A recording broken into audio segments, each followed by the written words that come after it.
Oke, selamat datang di video kuliah keamanan perangkat lunak.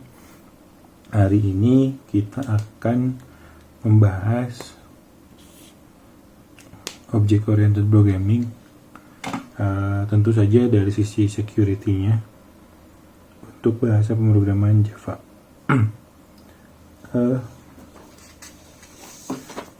Seperti yang sudah diketahui dari video-video sebelumnya, kita di sini berfokus di secure programming untuk bahasa Java. Nah, rule yang pertama untuk object oriented programming ini adalah kita harus batasi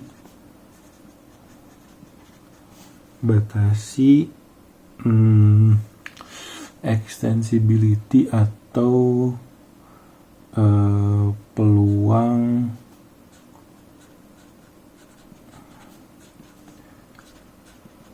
sebuah kelas untuk diturunkan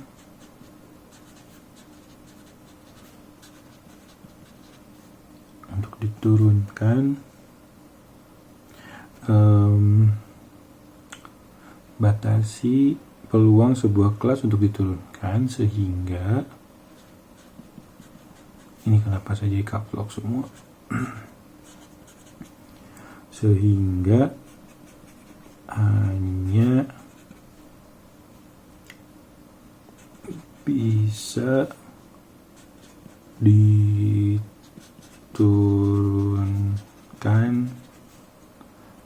ke subkelas yang terpercaya. Jadi kita harus membatasi extensibility, kemampuan atau peluang sebuah kelas untuk diturunkan, di-extend gitu ya, sehingga kelas tersebut hanya bisa diturunkan menjadi atau ke subkelas yang terpercaya. Nah, ini contohnya di Java itu ada kelas big integer. Kelas big integer ini adalah kelas yang immutable atau bahasa lainnya adalah fix mungkin ya, atau permanen gitu nilainya. Jadi nilainya itu tidak atau jangan sampai bisa diubah-ubah gitu. Kalau misalkan kita turunkan kelas ini kan jadinya nilainya bisa diubah-ubah gitu. Misalkan kita punya kelas turunan dari big integer ini, taruhlah my big integer gitu ya namanya. Nah, my big integer ini bisa mengakses atribut-atribut, variabel-variabel dari big integer, yang mana itu adalah state-state yang harusnya final atau bukan final sih, tapi lebih ke fix gitu ya, immutable gitu. Jadi ini kan hubungannya dengan angka gitu, jadi jangan sampai bisa dimanipulasi seenaknya gitu. Jadi kita harus jaga itu. Nah, misalkan yang pertama itu yang paling sederhana ya, kita jadikan si kelas my big integer-nya ini final, jadi tidak bisa diturunkan lagi. Atau kita jadikan semua metode-metode yang mengakses atribut-atribut kelas super itu final. Dan ya intinya kita harus betul-betul kita cegah kelas turunan dari my big integer ini jika ada gitu ya, untuk untuk bisa mengubah nilai dari nilai kelas big integer, nilai utamanya, karena kan cuma satu ya nilainya. Jadi yang paling sederhana ya udah jangan sampai bisa jangan sampai bisa diturunkan aja final. Tapi kalau misalkan harus bisa turunkan ya cari cara lain menggunakan pengkondisian kah atau security manager gitu dan lain sebagainya gitu. Intinya jangan sampai bisa diubah nilainya. Nah, yang kedua,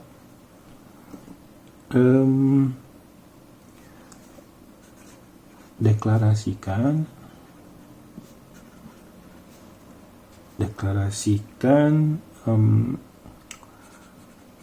anggota ini variabel anggota deh,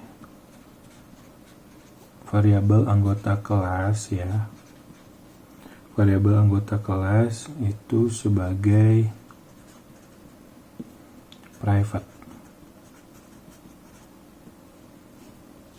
Jadi deklarasikan variabel anggota kelas sebagai private dan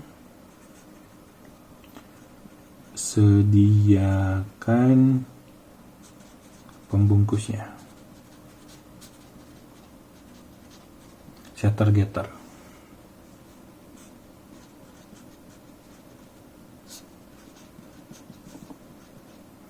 Jadi pembungkusnya itu adalah setter dan getter. Kenapa harus melalui setter dan getter? Jadi kalau misalkan kita punya variabel misalkan total public int total. Nah, kalau misalkan kita punya variabel total misalkan ya,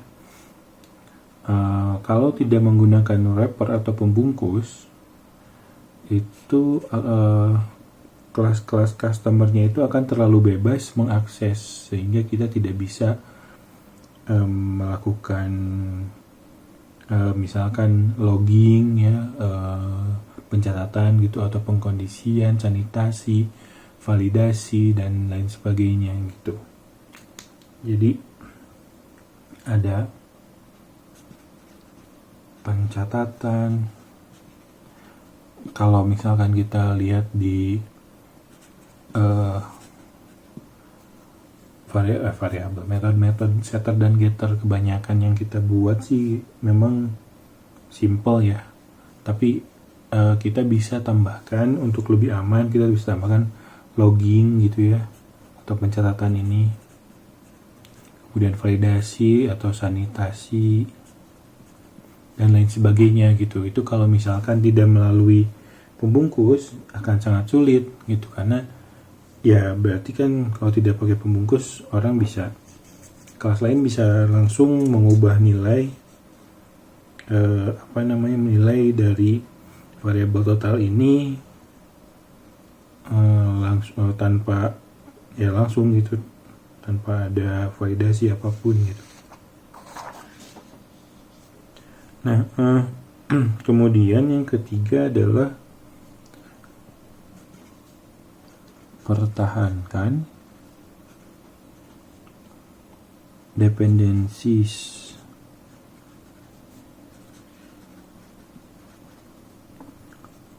di subclass ketika mengubah superclass. Jadi misalkan nih ya, yang dimaksud dengan dependensi ini bukan library ya, tapi misalkan kita punya kelas akun.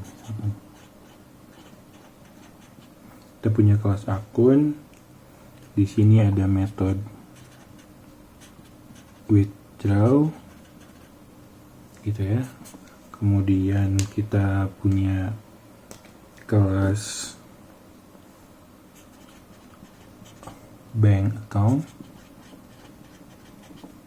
yang merupakan turunan dari kelas account. Ini juga punya metode withdraw yang merupakan override atau turunan dari metode withdraw di kelas account. Nah,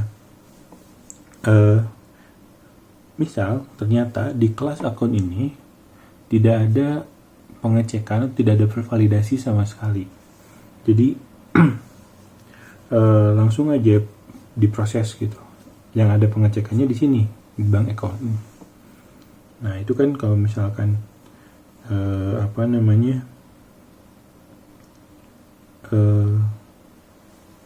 misal nih si akun ini nambahin satu metode lagi, tambah apalah gitu ya, overdraft misalnya. Satu metode namanya overdraft gitu. Nah kalau ketika ditambahkan satu metode lagi, terus yang mengimplementasi bank account lupa bahwa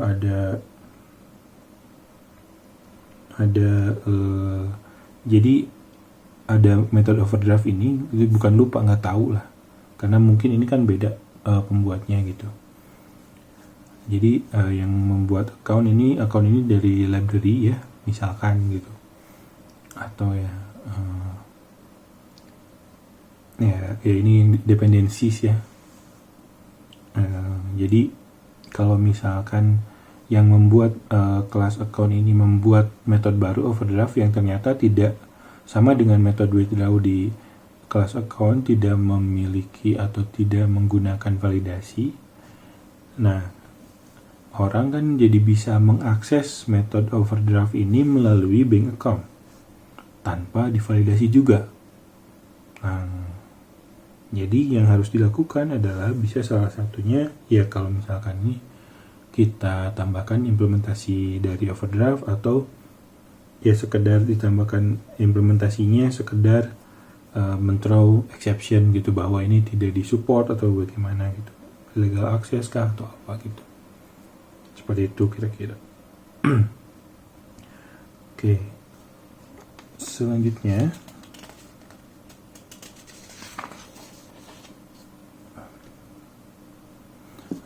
jangan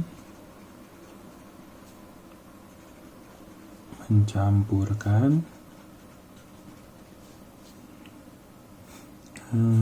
tipe generik dan non generik. Nah, misalkan ini tipe generik itu kalau misalkan di Java itu ada dengan tanda tanya gitu ya, atau contohnya di array list ya, list dan array list. List itu kan kita bisa deklarasikan seperti ini, list L, ini L sama dengan new array list. Ini bisa seperti ini. Nah kemudian misalkan kita punya list string ls sama dengan L. Nah ini akan, kalau di IDE ini akan ada warning uncheck gitu. Jadi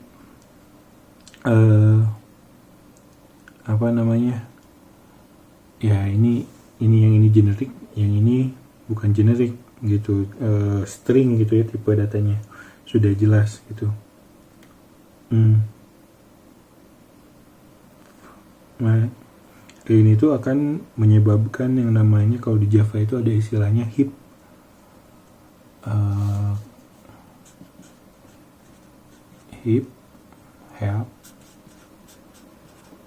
pollution ini jadi ketika misalkan sebuah program dijalankan ya oleh JVM, dikompilnya dikompilnya di Java 1.6, dijalankan di Java 1.8 misal. Jadi dikompilnya di versi yang lebih tua. Nah itu kalau kalau itu nggak akan dicek gitu.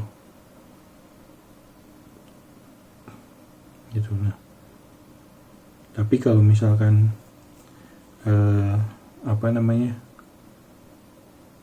ya seperti ini, pasti kalau di IDE itu akan di warning ya, ya ini uncheck warning gitu, uncheck warning, uncheck tipenya. Jadi ini bisa mengakibatkan ketidakpresisian. Jadi harusnya ini string, jadinya misalkan ini dimasukin, karena ini jadinya objek. Kalau generik gini ya, tipe data objek. Kalau objek itu semua bisa masuk, integer bisa masuk, double bisa masuk gitu. Nah, kalau dimasukkan ke string itu akan di cache atau di box atau dikonversi gitu ya ke string. Kalau ke string sih menggunakan method toString biasanya. Kalau method toStringnya kalau misalkan double itu koma, satu koma di belakang, satu angka di belakang koma gitu misalkan, dan seterusnya. Nah ini intinya sih akan mengakibatkan tidak presisian data gitu ya, karena ya tipe datanya beda.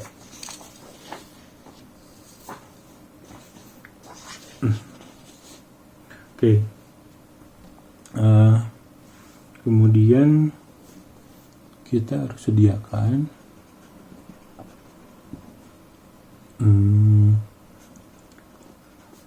fungsionalitas copy untuk kelas mutable. Jadi kalau yang mutable ini dia bisa ya nilainya berubah-ubah, artinya ya kelas sih secara, kalau tipe data kelas itu kan tipe data yang tipe data reference ya, maksudnya tipe data reference ini. Jadi kalau misalkan ada variabel x, dia menuju ke salah satu alamat di memori, artinya ya ini referensinya gitu. Ini referensinya, ini alamat memori, ini misalkan kelas apa, kelas student kah gitu. Nah jadi kalau kita punya kelas mutable seperti ini, artinya dia kan bisa, si reference ke memorinya bisa berubah-ubah gitu, itu mutable. Jadi misalkan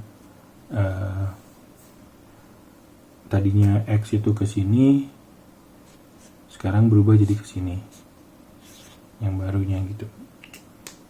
Jadi nah kalau misalkan kita mau punya Y, kalau Y sama dengan X, itu artinya di sini Y itu akan ke sini. Kalau si X di sini ya, Y itu akan merujuk ke alamat memori yang sama dengan X.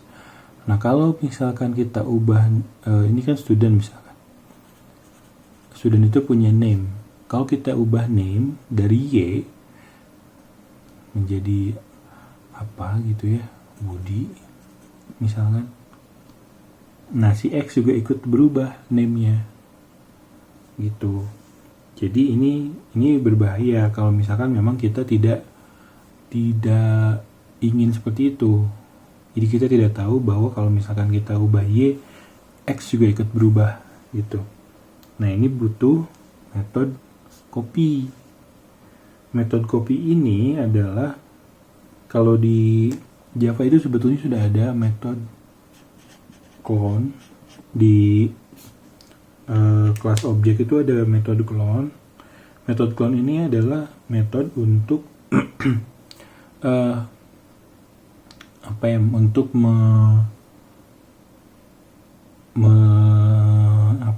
mengcopy isi dari kelas atau objek tersebut. Jadi bukan referensinya, tapi nilai-nilainya gitu. Jadi contohnya kalau kita punya student itu punya name, punya student ID dan name gitu ya. Nah itu nilainya yang dikopikan, misalkan y sama dengan x.clone. Nah ini jadi si y ini akan memiliki nilai yang sama dengan X, tapi referensinya akan berbeda. Misalnya di sini gitu ya. Seperti itu. Gitu, jadi ini juga berlaku untuk member yang mutable. Misalkan ada DOB ya, date of birth itu tanggal lahir. Itu, nah tanggal lahir itu kan biasanya dia tipe datanya adalah date. Java util date. Java util date ini adalah sebuah kelas. Jadi DOB ini adalah tipe data yang mutable juga. Nah ini juga sama. Nah kalau misalkan kita ubah bisa jadi kalau di clone seperti ini aja itu namanya shallow copy. Kopi yang dangkal gitu ya. Jadi kopi itu ada dua kalau di Java itu. Ada shallow, ada deep atau defensive. Gitu, jadi kalau yang shallow, kalau misalkan tadi ini kalau shallow itu cuma satu hierarki, satu tingkat. Jadi misalkan tadi ada kelas student. Student itu punya string ID misalkan ya, ada string name, ada date, DOB. Nah, string itu memang kan kelas tapi sudah seperti tipe data primitif, jadi berbeda dengan date. Kalau date ini dia merupakan tipe data mutable. Jadi kalau ketika di copy, yang di copy itu memang ini si student itu akan merefer ke alamat nomor yang berbeda. Kalau ID dan name itu tentu saja akan berbeda karena string sudah lebih mirip tipe data primitif ya. Lebih condong ke tipe data primitif, tapi untuk DOB itu sama. Jadi kalau shallow copy, DOB-nya masih tetap. Jadi kalau misalkan tadi ada y sama dengan x.clone, DOB-nya masih tetap mengacu ke satu alamat memori yang sama. Gitu.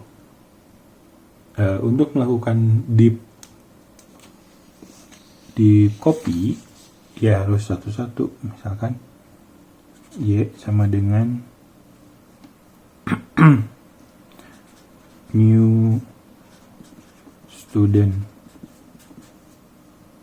terus y dot id sama dengan x dot id. Karena ini string nggak perlu di clone.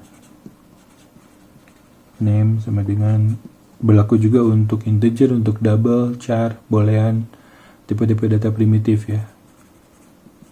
Tipe y.dob x.dob.clone. Nah, gitu. Nah, tentu saja ini lebih baik lagi menggunakan wrapper tadi ya, atau metode getter dan setter gitu. Nah, di metode get-nya salah satunya itu bisa kita lakukan clone ini gitu. Jadi misalkan public date get dob return dob.clone, seperti ini. Jadi yang di return adalah DOB yang sudah di clone. Tuh. Ini jadi intinya ini juga berlaku untuk list, untuk array ya, untuk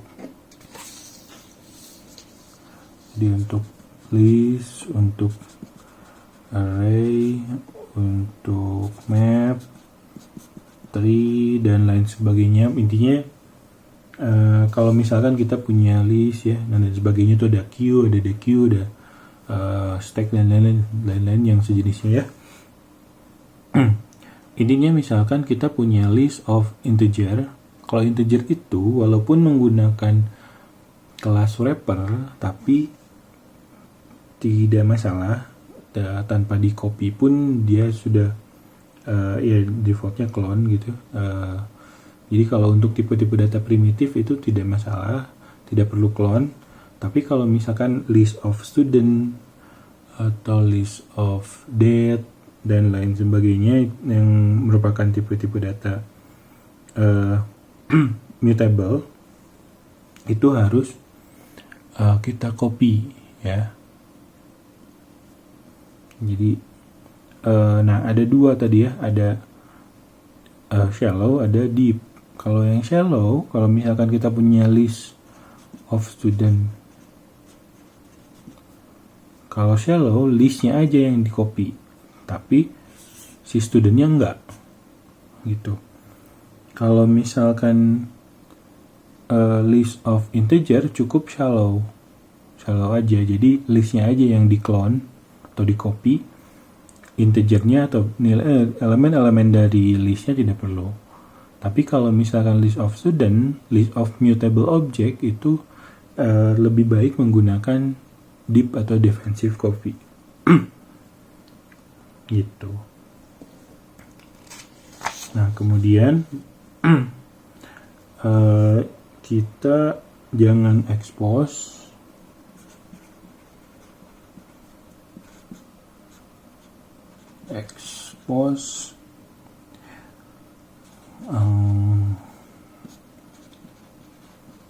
anggota privat kelas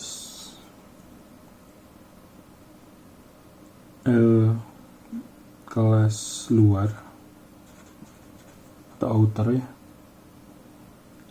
dari kelas sarang atau yang bersarang. Jadi maksudnya tuh kalau misalkan kita punya kelas outer class, terus di sini ada inner classnya, kelas inner class. Nah, misalkan di sini ada privat int x. Nah, di sini kan bisa diakses si x ini walaupun private. Kalau private kan hanya bisa diakses oleh dia sendiri gitu. Maksudnya dari dalam kelas itu sendiri. Nah, inner class ini kan termasuk member class. Jadi termasuk di dalam kelas tersebut gitu, ya, outer class. Jadi kalau kita di inner class ini punya sebuah metode public yang mengakses X, ya bisa diakses artinya si X-nya gitu. Jadi kalau misalkan ini diyakinkan kalau misalkan kita punya inner class itu tidak melampaui outer class-nya lah gitu. Oke, kemudian compare ke kelas bukan namanya. Maksudnya ini kalau misalkan kita mau ngecek yang kita proses itu adalah kelas apa gitu. Misalkan kita tadi ini juga mengulang materi yang lalu, kita jangan menggunakan nama yang sudah digunakan oleh Java. Contohnya vektor gitu ya. Tapi taruhlah kita punya kelas vektor. Kita mau ngecek ini kelas vektor atau bukan. Kan kelas vektor itu ada banyak ya. Ada yang kita buat, ada yang dibuat oleh Java gitu. Nah, kalau misalkan kita bandingkan namanya sama-sama vektor. Bahkan package pun, kalau misalkan kita full qualified name dengan package-nya, itu package pun bisa sama. Tapi itu merupakan kelas yang berbeda. Jadi maksudnya ada kemungkinan untuk ada dua kelas yang sebetulnya berbeda tapi bernama sama, bahkan sampai package-nya. Jadi yang harus kita lakukan adalah dot class sama dengan. Jadi yang dibandingkan adalah dot kelasnya. Ini bisa misalkan kita punya variabel objek get class itu, atau misalkan dengan kelas lain dan sebagainya gitu. Jadi yang dibandingkan itu adalah kelasnya, bukan nama kelasnya gitu. Oke, nah ini yang terakhir, hati-hati dengan konstruktor ya. Hati-hati memanggil metode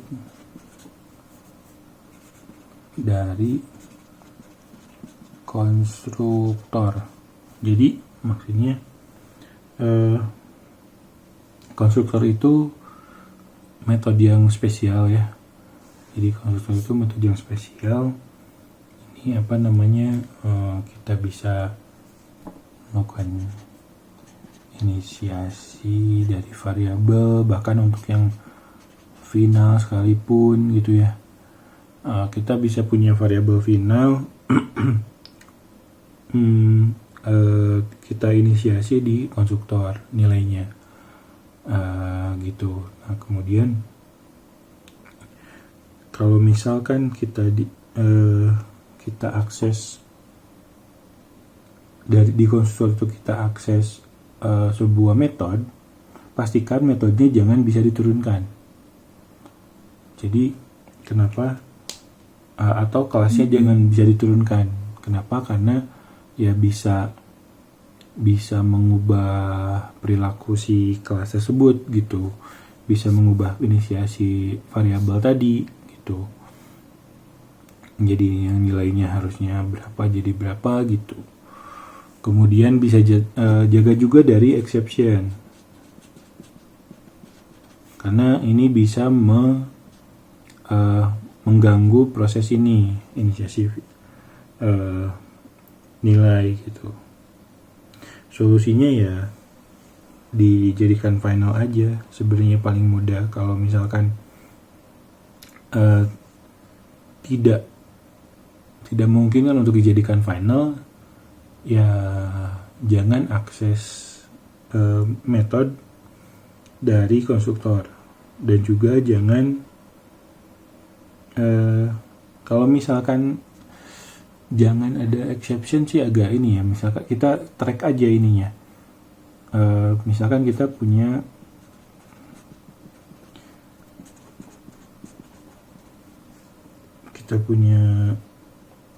cofinalize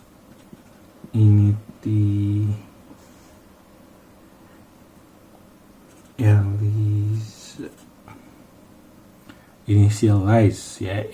Jadi kita punya sebuah variabel namanya initialize. Nah, variabel initialize ini bertipe boolean akan bernilai true jika semua variabel itu berhasil diinisiasi. Gitu. Jadi tidak ada yang terpotong karena exception. Gitu. Jadi kita tahu bahwa semua variabel itu berhasil diinisiasi. Ya. Ya, demikian untuk video kali ini, semoga bermanfaat.